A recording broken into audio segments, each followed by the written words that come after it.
Look, doll girl, I've got to know what goes. Last night, someone ran me down. Later on, they killed an old man who tried to tell me something. My nerves are like radar, and they're sending out all kinds of danger signals. I'm on somebody's list. Whose list, doll girl? Come on, give.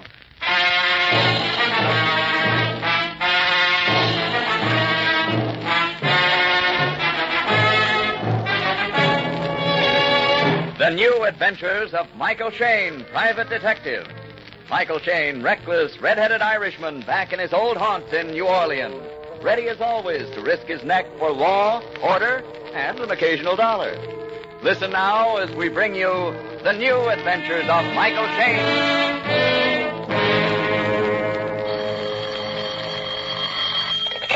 Hello. Michael Shayne, Private Detective. Speaking.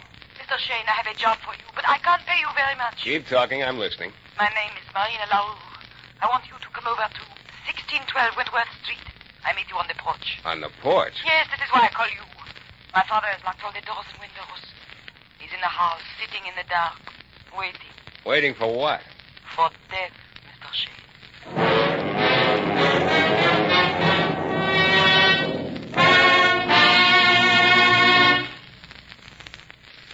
Now we return to New Orleans and a new adventure with Michael Shayne.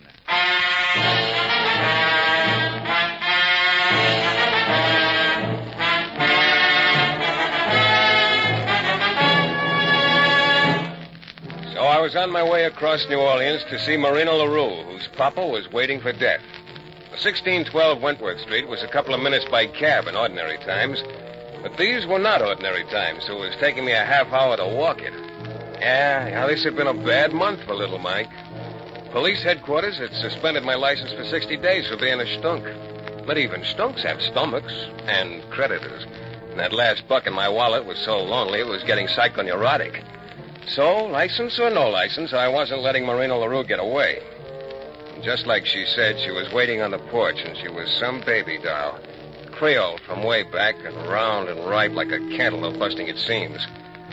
Only I'd been living on shredded wheat and canned milk for so long, all Marina LaRue meant to me then was ham and eggs and pork chops and maybe pie a la mode. Mr. Shayne.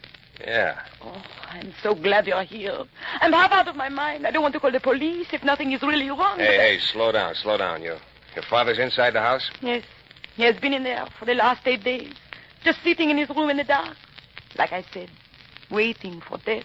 What's the matter? Is he sick? No. He's as healthy as you or I. That's why I don't understand. Tonight, he won't even let me in the house. He has locked all the doors and the windows. I don't know what to think. Well, I think we ought to tap a brick against one of those windows and have a talk with Papa. Yes. Yeah, but first I ought to tell you that I break windows and talk to papas who wait for death for something more than the sheer joy of it. For something like $20 a day. You understand that, of course. I told you I'd pay you. Okay. I always like to begin business on a friendly basis. Now, where's that brick? I broke the window, reached in and unlocked it, and then slid over the sill. The house was as black as a mug of GI coffee.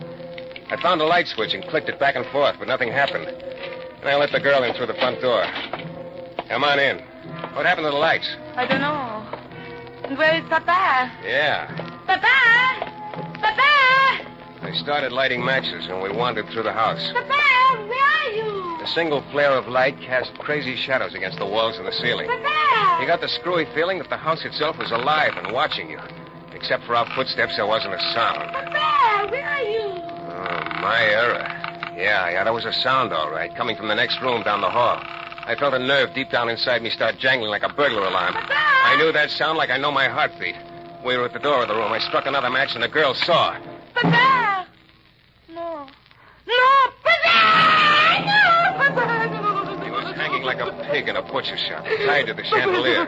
His head lolled on his shoulder, and his eyes stared up into nothing at all. Then suddenly the girl's sobbing ended, as though somebody had clamped a hand over her mouth. When she spoke, she sounded like a stranger.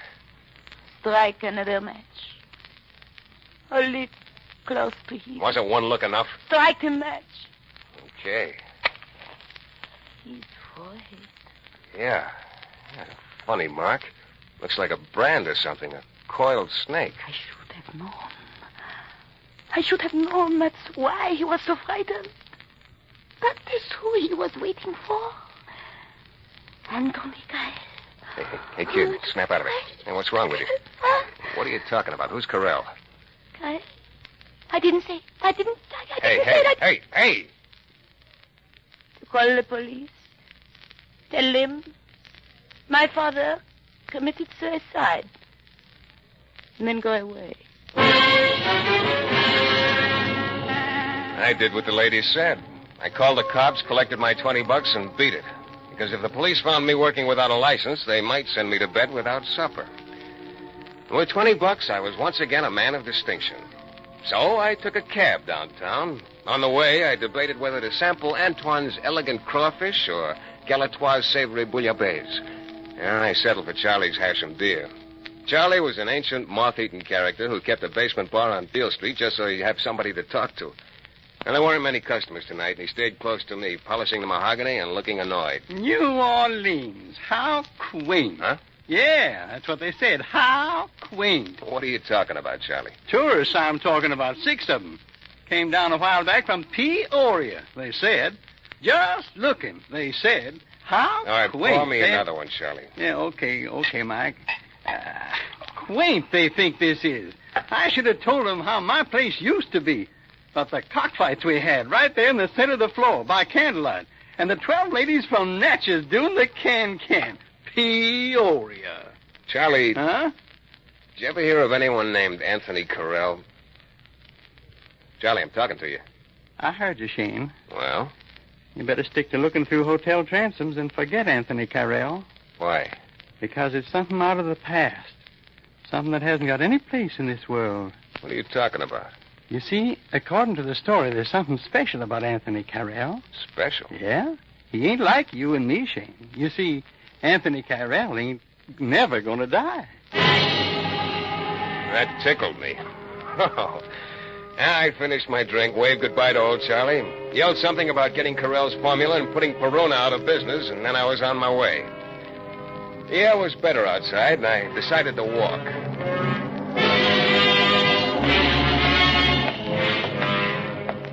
It was a nice, quiet street.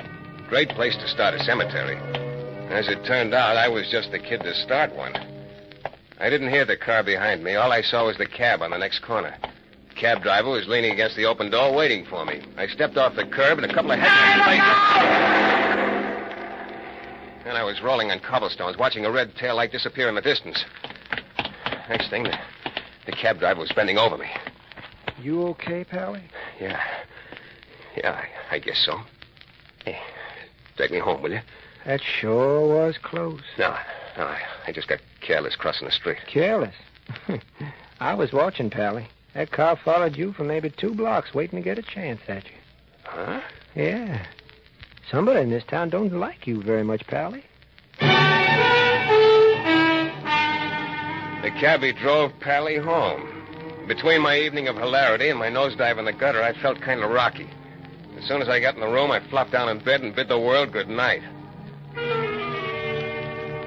But the world wasn't finished with me. Yeah. Oh. Mike, this is Charlie. Oh, yeah, Charlie. Listen to me, boy. Something funny's going on. Yeah, funny. They're trying to scare me. But old Charlie's been around too long to scare.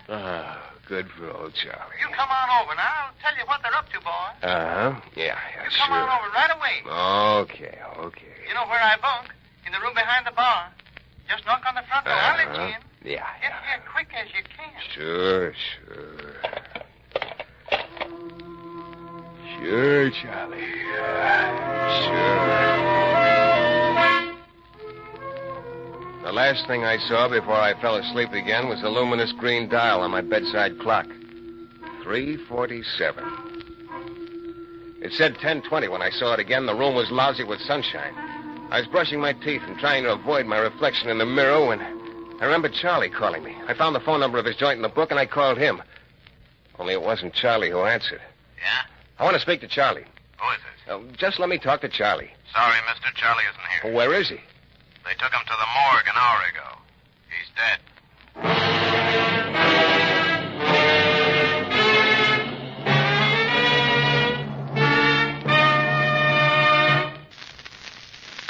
Now, back back to New Orleans to the new adventures of Michael Shayne.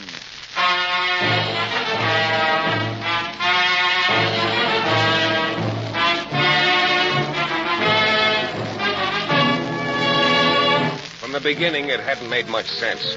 Marina LaRue calling me to break into her father's house. Him hanging from the chandelier with a snake brand on his forehead. And now, old Charlie dead. Well, I went down to the morgue. The attendant took me to the basement to where Charlie was on a table. Lieutenant Burns of headquarters was just taking a peek. Nasty, redhead. Yeah, neck's a bum sheep for a butcher man. What's that on his forehead? Looks like a brand, like a coiled snake. I probably banged his head. It's nothing. Now, you want to bet, Lieutenant? Say, look, Shayne, what are you doing around here? You're not forgetting that your license is suspended. Oh, a guy can get in here without a license. Look at Charlie. All he had was a license to sell bad booze. You're not doing any work for anybody? No, I'm just keeping in training. Come on, be a good boy, redhead. You've only got a couple of weeks to go. Then it'll be legal for you to start bothering us. Burns, tell me about Anthony Carrell. Who? Sometimes called the Deathless One. Oh, my back. Don't tell me that's going around again. Well, what about him? Oh, that's what I love about this town. No matter how modern it may look on the outside, underneath it's still a jungle. Still dancing to voodoo drums. Voodoo? Yeah, every so often some scared sucker comes in and whispers in our ears that Anthony Carrell is still alive and terrifying the countryside. When we ask him for one teeny little bit of proof, the little sucker vanishes in a puff of smoke. Anthony Carrell. Oh, redhead, you can do better than that. Yeah, when I got outside on Jackson Street, it did seem kind of silly. But what was so silly about that car trying to run me down last night? What was so silly about Charlie under a white sheet in the basement of that morgue? Oh, I had enough questions in my head to start a quiz show, but not enough answers to win a yo-yo. I knew a good place to ask questions, though. And I had to start asking questions fast. Something was happening, something big, and it was happening to me. I took a cab out to the brownstone house on Wentworth Street where all this began. Come on, you're going to have to open up sometime, baby doll. Ah. Please, go away, Mr. Shayne. In a little while, Marina, honey. Please, I'm in mourning. Have some respect. Sure, I'll take off my hat. Inside. What do you want? Why are you so scared? I'm not scared. Tell that to the little nerve in your cheek. It's twitching overtime. Look, I want to know about Anthony Carrell. No, please, no. Yes, please, yes. Mr. Shayne, I was rather glad when I saw you coming up the stairs. Yeah? Yes, really I was. I have had trouble forgetting you, Michael. Dog girl, turn off the warm water. I'd love to, but I can't. How about Anthony Carrell? Why do you bother with something that does not concern you? That's just it, dog girl. It concerns me clear up to here. Last night, somebody tried to run me down. Later on, they killed an old man who wanted to tell me something. Look, I've been in this business a long time. My nerves are like radar, and they're sending out all kinds of danger signals. I'm on somebody's list. Oh, I'm not one of those storybook detectives, dog girl. I've got to know what I'm fighting. I cannot help you. You've got to. No. Okay. Mind if I use the phone? Who are you calling? The Daily Bulletin. I got a pal working in the city room. I'm going to tell him Marina LaRue of 1612 Wentworth Street says Anthony Carrell was responsible for the death of her father. Can't. Bulletin? Let me speak to Fraser in the city room. You give me the phone. No. Oh, you can't do this. They kill me. I'm fighting for my own neck, honey. Hello. Hello, Fraser. This is Mike Shayne. Please. Yeah, I think I got a story for you. I tell you. Goodbye, Fraser. Okay, Doctor. Give. Yes. I tell you. And you go out, try to do something about it, the way men have done for 100 years. And if they find you at all, they find branded into your flesh the coiled snake. The mark of Anthony Carrell. Just as they have found it on all the others. Who is this guy, Anthony Carrell? You have heard of Madame Lorette? Madame Lorette. Sure, wasn't she supposed to be some kind of big shot in the voodoo racket around New Orleans? She was the voodoo queen more than a century ago. Yeah?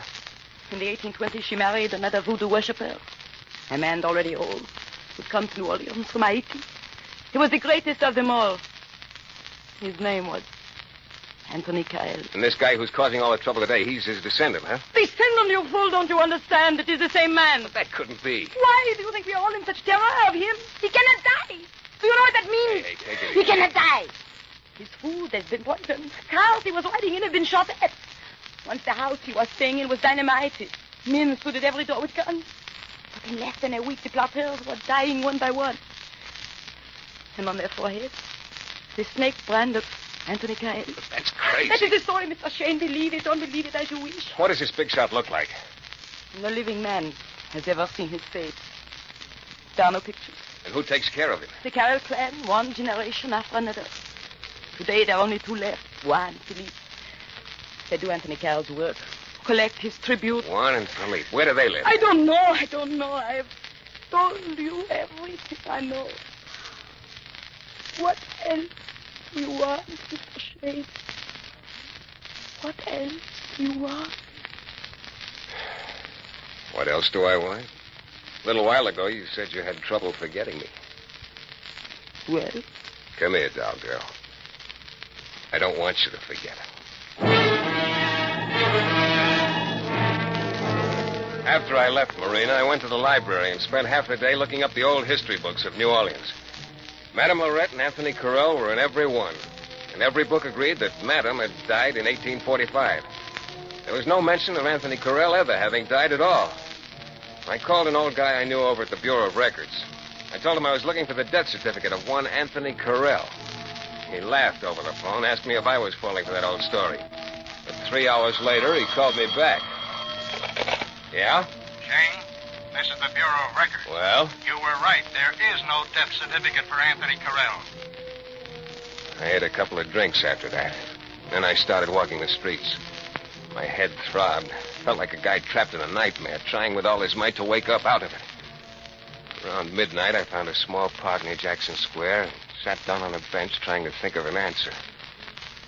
May I sit down, Mr. Shayne? Huh? Oh, yeah, sure.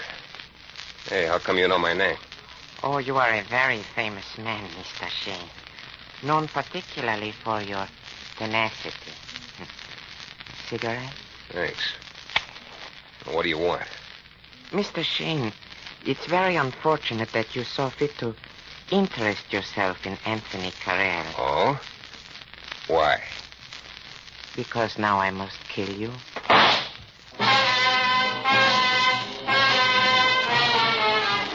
I felt the bullet smash against me. But at first there was so little pain, that same crazy feeling of maybe it's a dream came back. I lunged for the guy, trying to get hold of his gun hand. It was like wrestling with an octopus. He was soft and wet-skinned and a neat little fella. He even wore cologne. It was slipping out of my reach. I jumped up and started running. I said the first prayer that came to my mind, Catholic, Hebrew, Episcopalian, who cared? I saw a row of shrubbery and dived in. And that bullet had been real, all right. My side was beginning to ache like a whole mouthful of sore teeth. My friend with the gun came so close to the brush I could smell his sweet, stinking cologne. I remembered a couple of other prayers. Something must have worked. A siren started sobbing the blues far off, and the guy beat it. He climbed into a little black coupe parked at the curb. Pulled away, but he was playing it very safe. There was a long stoplight at the corner, and he waited for every second of it. A nice, law-abiding, perfumed young man. There was a parking lot half a block down the street. I ran for it. As I ducked in, I saw the light on the corner change. The black coupe go down Canal Street. I hopped into the first car and turned on the ignition. A sleepy-eyed attendant came out of a little shed, and I kicked the starter. Got your ticket, mister? Hey, come back! Come back! I wasn't so law-abiding. I went down side streets like somebody lit a fuse. Yeah, just like in the movies, except my side hurt, my shirt felt sticky and warm, and I was sick to my stomach. When I was sure no cops were following me, I cut back to Canal Street, and pretty soon I saw the black coupe again, still obeying all the laws. Now we're on the outskirts of town, along the wharves that reached out into the Gulf. The black coupe picked up speed. I picked up speed. Oh, it was a long ride through little country roads that stretched through the bayous. Once I managed to slip my hand into my shirt. Made the happy discovery my wound felt a lot worse than it really was. Yeah, and I had another good break. In the dashboard compartment, I found a pint of bourbon that had hardly been touched. Oh, I touched it good. It was almost as fine as a blood transfusion. And then before I knew it, the black coupe had turned into a driveway. I went on a few hundred yards, pulled up onto some trees, and turned the lights off. It was a battered, weather-beaten farmhouse, standing all by itself in the middle of nothing. The windows were boarded up. Everything about it said nobody home except the black coupe.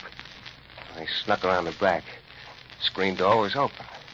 I walked across a porch and almost knocked over a row of milk bottles. I tried the back door. The door was open. Oh, no, I wasn't having any. You didn't have to be a quiz kid to know what this setup was. I started back across the porch. I reached the screen door, and then I stopped. The only sound in all the world was a mosquito buzzing like mad in the darkness. Hey, Shayne, where you going? Oh, I realized I'd said that out loud. Kind of giggled to myself. I rubbed my head. It was hot. A bullet hole. Maybe I was already getting delirious. Yeah. But where was I going? Back to little New Orleans? For what? The cops wouldn't listen to me. To them, I was just a big-nosed redhead out for a quick buck. And my sweet-smelling friend had slipped up twice now. I went back to town, he'd come after me again, and he was just about due for the jackpot. Oh. Well, there was no place to go except inside the house. I picked up one of the milk bottles. Me and my homogenized blackjack. I went back to the door. Pushed it open. Went into the kitchen. Everything dark. I could just make out some dishes on the sink. The place smelled of bad, greasy cooking. Then I found another door. Now I was in a short hallway that led to a flight of stairs. Not a sound at all. Oh, I'd even been glad to hear that mosquito. Stairs. Started up a step at a time. Slow. Easy. Slow. Easy. And when I was close to the top, there was something about the darkness that looked wrong. Real close to me, I smelled sweet cologne. I spun around and started down the stairs fast, but it was all wasted. At the foot of the stairs, a cigarette glowed in the dark. I was boxed in real nice. The guy downstairs spoke first. So this is Mr. Shayne, Juan. Yes, this is him, Philippe. Juan and Philippe. The brothers Carrell. And where is old man Anthony? You have come for Anthony. Well, he is in the last room at the end of the hall, but I don't think you will reach him. I think you are going to die on those stairs. Keep coming up the steps, Mr. Shayne. Yeah. Yeah, sure. How's this? Look out! I lunged at him. There was a swirl of cologne. I brought the milk bottle down hard, and Juan crumpled on the floor, nice as you please. Behind me, I heard Philippe coming up after me. I raced down the hall. I tried the first door. Locked. The second door. Oh, locked. The third door was unlocked. I opened it and slammed it shut behind me. I snapped the lock. Oh, friend Philippe was at the door breaking through. I did the first thing that came to my mind. I picked up a chair and smashed it through the window. And then I ducked into a corner as the door flung open. Philippe came into the room holding his gun. He headed straight for the broken window. He stood looking out of it into the darkness for a long time. Won't get away, Mr. Shayne. His back was to me. I started for him. My side was throbbing again. My throat was so dry you could have struck matches on it. Something must have warned Philippe. He started turning around. I brought the milk bottle down hard. He staggered, fell to his knees. Got up and started clawing at my legs. I went into a deep purple fog. When I came out of it, Philippe was very quiet. The milk bottle was broken into 1,000 pieces. I sat down on a chair. I felt about as peppy as a Florodora girl. And then I remembered. Anthony Carrell, the man who couldn't die, was down the hall. I went over to Philippe and dug around until I found his gun. He groaned a little bit, but that's all. I went back out into the hall. The last room at the end of the hall. I started toward it. Then in front of the door, I saw Juan.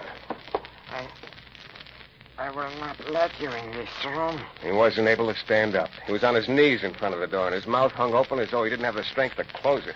For 5 generations, he has been our strength. With him, we've been able to rule everyone. I will not let you destroy him. Then I saw the gun in his hand. I saw him try to raise it. I shot 3 times. He collapsed in a heap.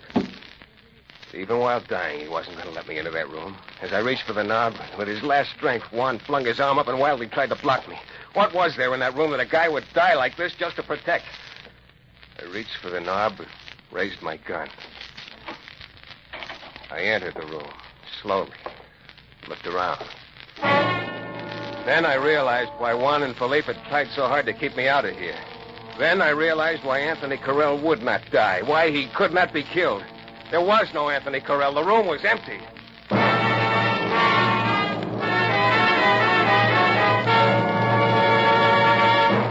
Yeah. Yeah, that was the story of Anthony Carrell. He lived and died in his own time just as any man. But the Carrell clan, knowing the power of fear, had made it appear that the old man was still alive and kicking. Oh, I wonder how many people go through life being afraid of empty rooms. Well, as soon as I got back to town that night, I went to the emergency hospital and had myself pasted together. Then I called on Marina LaRue. I told her all about Anthony Carrell. When I finished, she didn't say a word. Just came over and looked at me a long time, and she kissed me. After a while, I began to realize that trip to the hospital was wasted. Marina was so much better than penicillin.